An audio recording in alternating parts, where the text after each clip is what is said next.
ও আয়েশা শুনে নাও, ওই সময়টাতে মানুষের পরনে কোনো কাপড়ও থাকবে না। আয়েশাতুল হুমায়রা বললেন, ইয়া রাসূলুল্লাহ, আর রিজালু ওয়ান নিসাউ ইয়ানজুরু বা'দুহুম ইলা বা'দ। ইয়া রাসূলুল্লাহ, কিয়ামত দিবসে মানুষের পরনে যদি কোনো কাপড় না থাকে, একজন মানুষ আর একজনের চেহারার দিকে তাকাবে, মানুষেরা লজ্জায় লাজুক হয়ে পড়বে। কেমনে সেদিন আমরা বিবস্ত্র হয়ে উঠব? আল্লাহ রাসূল ডাক দিয়ে বলেন, আয়েশা,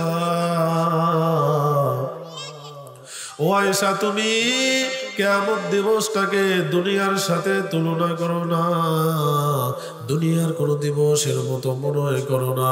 কারণ কিয়ামতের দিন এমন কঠিন ভয়াবহ অবস্থা তৈরি হয়ে যাবে।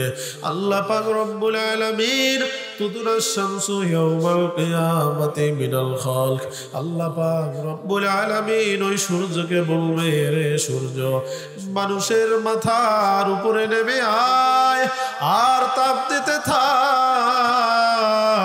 সূর্য যখন মানুষের মাথার উপরে নেমে এসে তাপ দেওয়া শুরু করে দিবে, সূর্যের এত কঠিন তাপ মানুষের মাথার চাঁদি ফেটে মগজগুলো ভাতের ফেনার মতো টকবক করে মাটিতে পড়া শুরু হয়ে যাবে,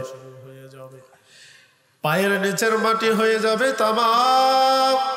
ওই সময় মানুষগুলো ওই সূর্যের তাপ সহ্য করতে পারবে না। আল্লাহ পাক রব্বুল আলামিন এই সময়টাতে আমার আল্লাহ ওয়াহিদুল কহার নাম ধারণ করে ফেলবেন। আল্লাহ যখন ওয়াহিদুল কহার নাম ধারণ করবেন, ওই সময়টাতে সাধারণ মানুষ তো দূরের কথা, নবীরা পর্যন্ত আল্লাহর ভয়ে থরথর করে কাঁপতে থাকবে। কিরকম বিভৎস ঘটনা ঘটবে? আল্লাহ পাক রব্বুল আলামিন বলেন, ইয়াউমা ইয়াফিরুল মারউ মিন আখি ওয়া উম্মিহি ওয়া আবি ওয়া সাহিবাতিহি ওয়া বানি।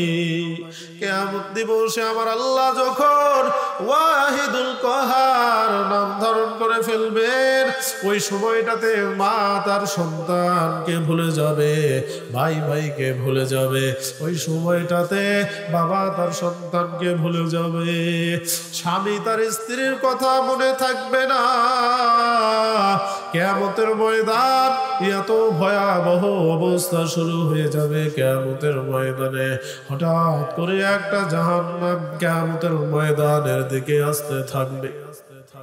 এই অবস্থা দেখিয়া নবীরা পর্যন্ত পিতা মাতার কথা ভুলে যাবে, উম্মতেরা অস্থির হয়ে পড়বে।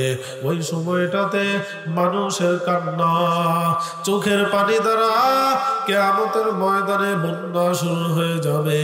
চোখের পানি শেষ হওয়ার পর মানুষের চোখ দিয়ে রক্ত ঝরা শুরু হয়ে যাবে। কিয়ামতের ময়দানে এমন ভয়াবহ পরিস্থিতি শুরু হয়ে যাবে, যেই সময়টাতে আল্লাহ হলো রাজাদের রাজা, আমার আল্লাহর মতো মালিক দুনিয়াতে কেউ নাই। কিন্তু আমার আল্লাহ যখন কিয়ামতের ময়দানে ওয়াহিদুল কহার নাম ধারণ করবেন, ভয়ের চোটে গর্ভবতী নারীরা পর্যন্ত গর্ভ নষ্ট করে ফেলবে। ওই সময়টাতে আমার আল্লাহর ভয়ে নবীরা পর্যন্ত পিতামাতার কথা ভুলে যাবে। আর ওই সময়টাতে আয়েশা শুনে নাও, এমন ভয়াবহ ময়দানে মানুষেরা নিজেদেরকে নিয়ে ব্যস্ত হয়ে পড়বে। ও আয়েশা শুনে নাও, কি লজ্জার কথা তুমি বলো।